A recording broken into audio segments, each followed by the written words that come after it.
Before I introduce you to my Ashoka Fellow, I want to give you some background on the population that benefits from their work. It is believed that over 1% worldwide and nearly 2% of the US population are on the autism spectrum. Some of the more challenging characteristics of autism are difficulty with relationships, communication, with understanding social subtleties like irony or sarcasm. Some have tics and do repetitive motions. All have a need for strict routine and rules. They usually speak in a monotone or robotic voice, have difficulty showing empathy, and they will often avert their gaze and not look directly at you when they speak. It's these characteristics that make it difficult for many of them to find employment. Think back to the last time you were in a job interview. How much effort did you have to put in to making a good first impression? Some of the basics of interviewing, like making eye contact, not interrupting the conversation, being able to react appropriately to what the interviewer is saying. All of these things come so naturally to us, but are extremely difficult for someone on the spectrum. So it's not surprising that people with autism have a staggering unemployment rate of 85%. But there are some things that people with autism can do extremely well, because many of them are of average or above average intelligence. They have a tremendous ability to focus and high attention to detail. They are innovative thinkers, extremely loyal, and honest. These characteristics are highly sought after by almost any employer. So there's the disconnect. They have these highly desirable abilities, but they can't successfully interview. And even if they can get the job, it's very difficult for them if the people around them don't understand autism well enough to create a supportive work environment. So this is where my Ashoka Fellow comes in. Thorkil Sonne is from Denmark. When his 3-year-old son was diagnosed with autism, he wanted to do something more than the usual approach to autism therapy, which was teaching his son how to fit into social situations. What Thorkil wanted to do was change society's perception of what people with autism can do. He turned the focus from their disability to their capabilities. He founded a software testing company and foundation, Specialisterne, which is Danish, meaning the specialists, to provide people on the spectrum with engaging employment, a supportive work environment, and skills training. The Specialisterne Foundation now works with companies internationally to find candidates that will fit well into technology-related environments.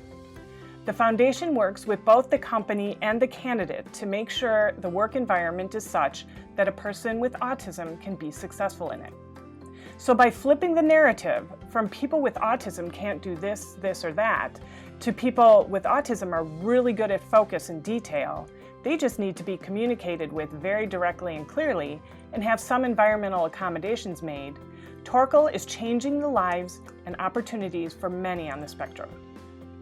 Now that Specialisterne is up and running on its own, he is able to step away from it and is focusing on broadening the opportunities for people with autism into areas like pharmacy, accounting, motor repair, and piano tuning, just to mention a few.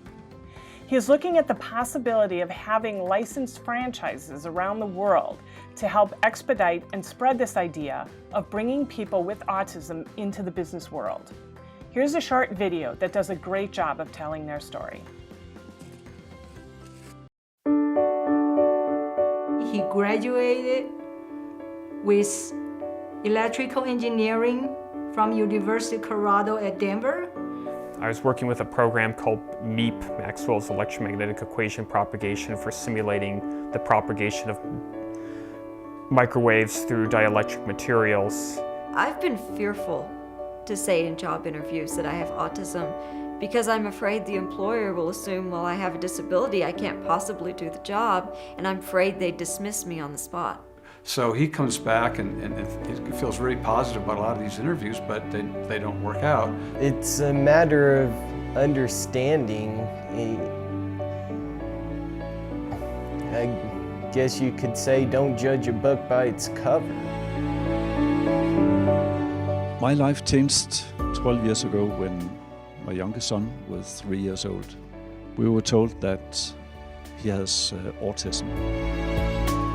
He saw the gifts and talents of his son, and he created a world where his son could be honored and thrive. And he's trying to do that for everybody else as well. I started the company to see how can we turn a disability into special abilities. He uses the metaphor of a dandelion. Now everybody knows the dandelion. It's that yellow flower that gets into your lawn and you can't extract it. It's a weed. But what Thorkil points out is that the dandelion is actually a very valuable plant. Thorkil's son founded the Dandelion Model, which is mentoring youth in high school and middle school, recognizing their gifts and supporting them, and then having a company that they can go to work in where they're learning how to work. What makes a dandelion a weed is not its essential characteristics, but the context we place it in or we find it in. There are so many people who have a normal or higher intelligence that are limited by our mental kind of perception of people who are different. Society is an ecosystem, and we've forgotten that. Our goal is to enable 1 million jobs, but also to inspire others to start up doing something similar. We are in 5 countries today, and in the US we have a particular interest right now to start up Specialisterne wherever there's enough support from the stakeholders. It takes a community to go from hope into action and to go from action into impact. There are people who are in high school right now that would be marvelous at doing quality assurance work in IT, that would be fantastic in looking over fiber optics. These are very detailed tasks that it takes a very special person to want to and to be able to do this. If you gave me a chance, and I'd show you.